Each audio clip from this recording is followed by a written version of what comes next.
just go with what I'm going to say, all right? I promise it's going to be great. Well, I'm going with it. All right. I'm scared now. As you should be. All right. Welcome, everyone. We at the Big Gay Energy Podcast have a very important announcement to make today. I'm going to share my screen. That's not the announcement, but it is part of the announcement. Should I switch layouts, or should we continue with this layout? I don't know. Whatever lets you see my screen. Can you see my screen? Yeah, when I put it in the stream. Then you have to put it in the stream. It's probably going to be too small if you do that. Okay. We have a public service announcement today, brought to you by what's going on in the world. Are you looking for something to engage with that's on TV, but is friendly to all the people who are trying to strike to get better wages so that we can keep getting quality television and projects like Warrior Nun and all the ones we love? Well, we would like to recommend that you tune in to the gayest thing that's currently on television, which is the FIFA Women's World Cup. I will say that the descriptor Women's World Cup isn't exactly accurate because there's not just women playing in this. So we're just going to refer to this as the World Cup 2023. If you weren't aware, it's happening right now.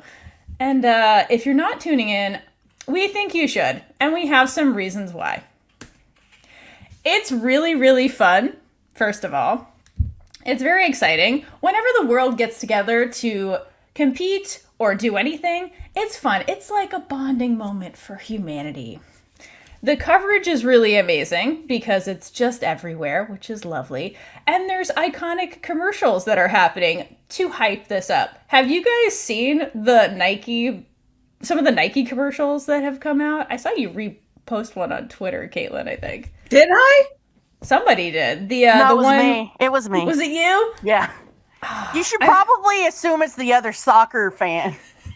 Well, I wasn't sure because the message was like, how many takes did this? And I was like, that's something Caitlin would ask. Oh, no. You? Oh my God, Brie, you got both of us. Brie sneaking in. All right, explain that commercial, Brie, if you're not aware. Listen, that commercial was... Oh, that was a commercial? It was a commercial. It took place in a convenience type store. And I don't know what the product was, but it fell off the shelf. And, you know, luckily someone just happened to be there that knew how to, I don't know, trouble it back up onto the shelf eventually after a good, that was like a good 30 seconds of skill and insanity. I don't even know, it went up on the shelf. It came down off the shelf. It was impressive. That's all. Yeah, basically the soccer player was essentially kicking. It was like a bag of coffee or something, and she was kicking it and then doing all these tricks that you would normally do, no hands, and trying to get it back on the shelf. And it was just, it went all over the whole store. It was fucking awesome. And I loved that you got the shot every once in a while from another aisle of the coffee just coming up. Yes. It was awesome.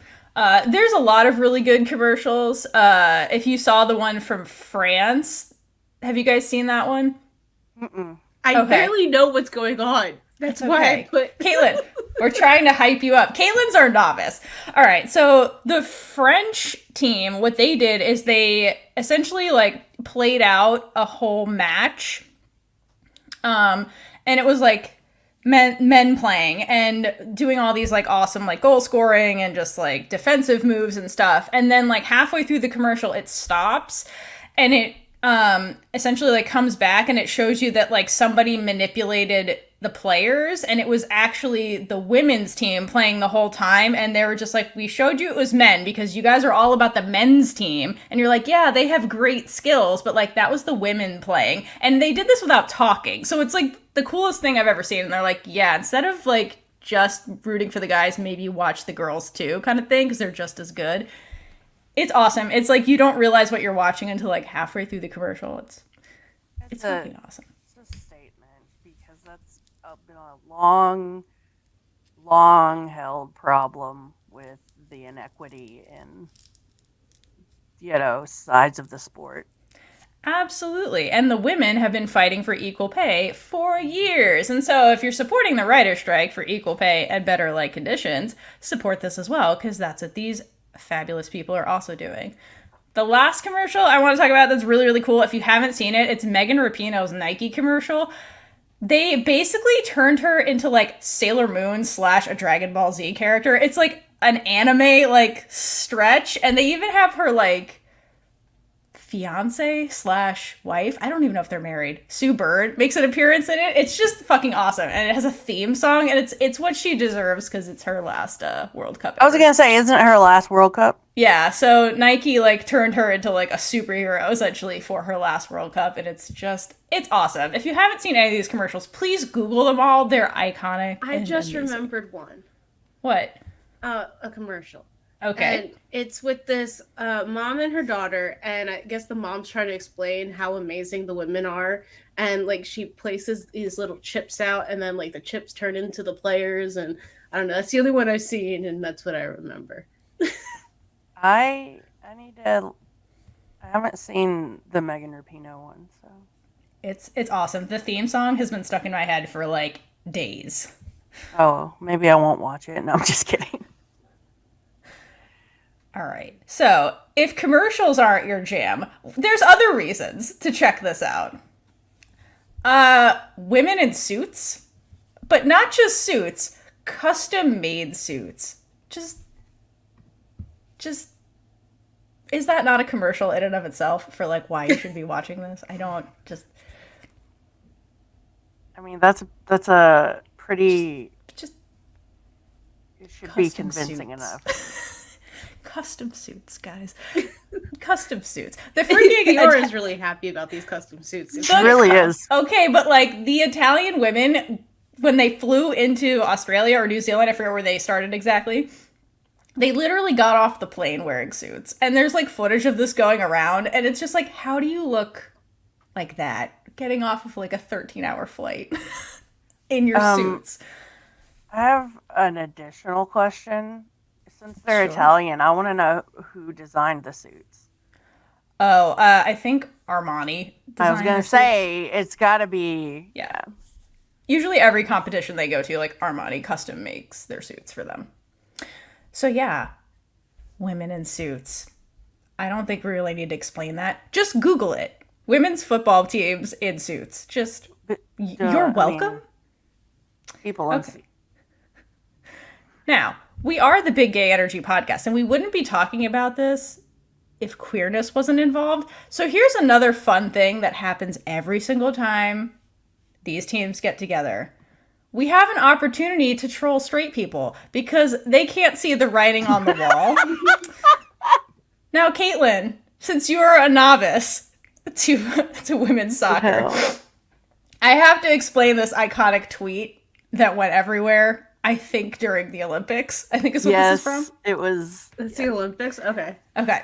So, setting the stage. Australia plays the United States.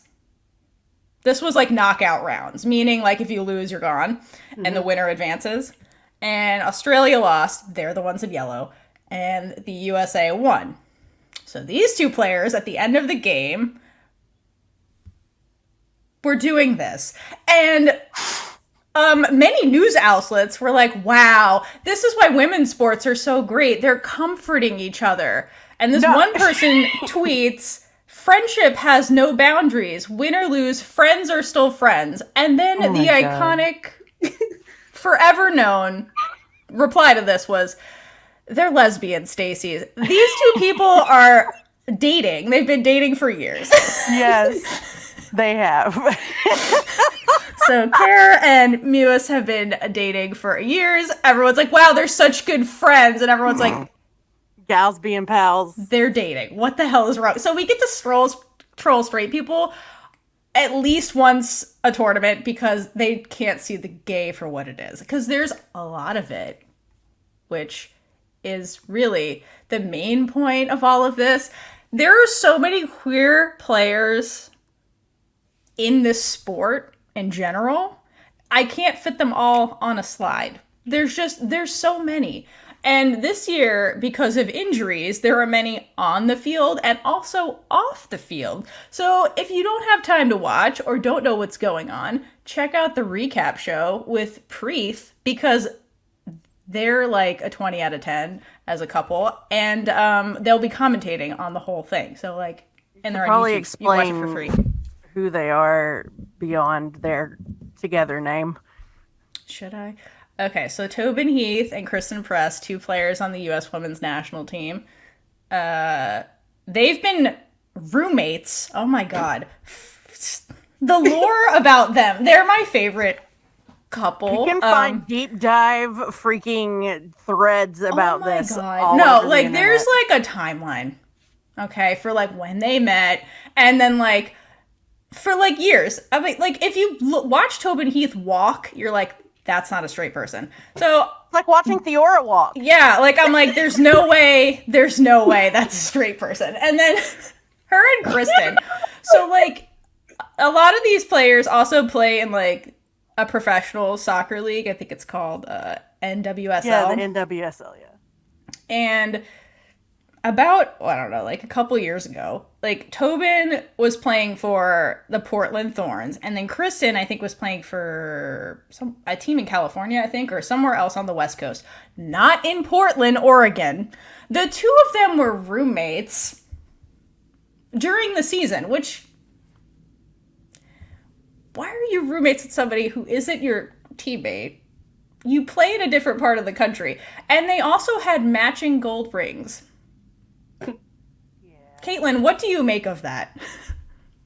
Well, roommates who want to have friendship rings and, be near each other when they're not playing games, obviously. They're supporting each other. Yeah. In their friendship. Yeah. And then they both publicly came out as a couple not that long ago. So It's like the writing's on the wall. So there's a lot of drama is what I'm saying. And then like you have like lovers to temporary enemies when they have to play against each other, and it has all the drama, and it's unscripted. It's just right there. How is there not a reality show about women's soccer? This is a reality show. You're like watching it. They're not dumb enough to agree to do a reality show. No. Yeah, but the lesbians would love it. The lesbians would, but the people on the show wouldn't. That's why we watch the soccer, Caitlin. This is a reality show. We're watching reality unfold. I mean, if you go back and look at Ashlyn Harris and Allie, why is my brain? Oh, shit. The first couple with the deep dive, Krieger. The first thing that people were like, "Hey, are they?" They're literally married. And now they're married. So they played for the Orlando Pride. That was my team. So, yes. And so did Marta, who's also on the slide, who's arguably like, I think Brazilian. She's Brazilian. She's like the greatest Brazilian soccer player, period. Like she has the most goals, the most everything. Angered a lot of men, and I like it. She's awesome. Also engaged to a woman. And then we have Quinn, who's Canada superstar and non-binary.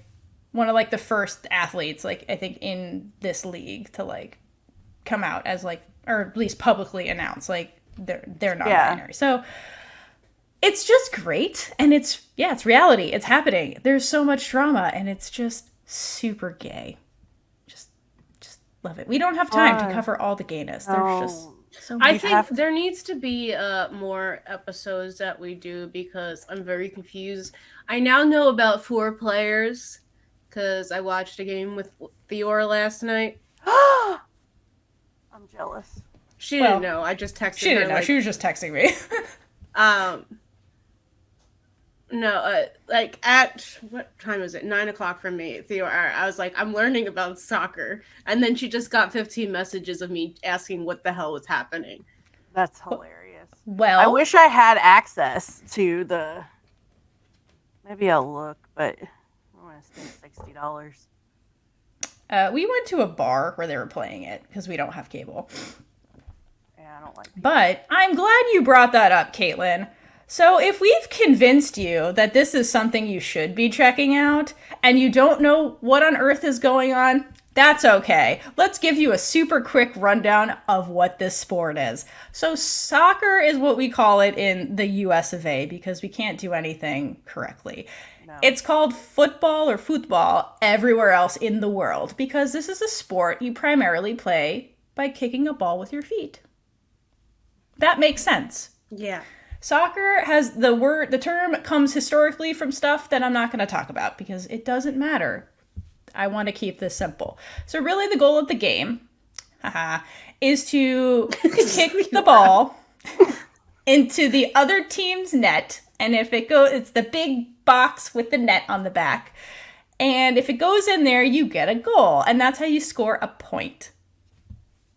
That's it. You have an offense. Those are the players that are trying to like get the ball in the net, and then you have people in the middle, and then people in the back.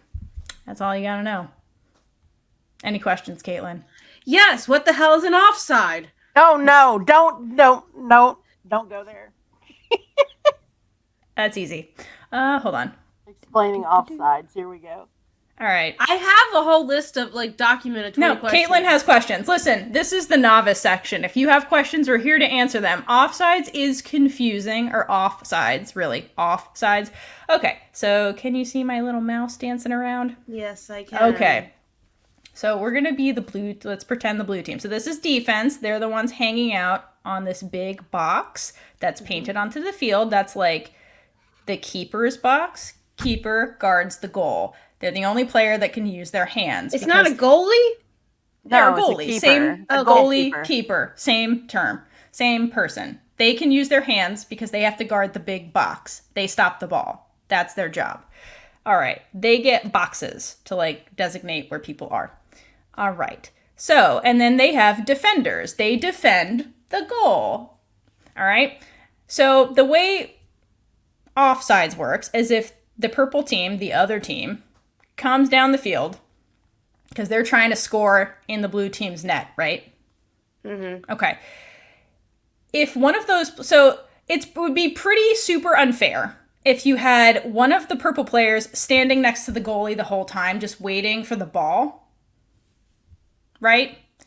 So to protect the keeper, one of the rules in the game is called offsides. So what it means is that before the ball is kicked, the other team, the purple team in this example, has to be next to the defender closest to the goalie or like in front of them. Because if they're behind, they're too close to the goalie and that's unfair.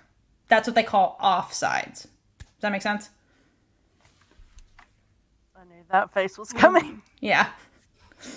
So, like, it's another one of their players that they can't be behind? So it's basically a rule for the offensive players, the ones trying to score.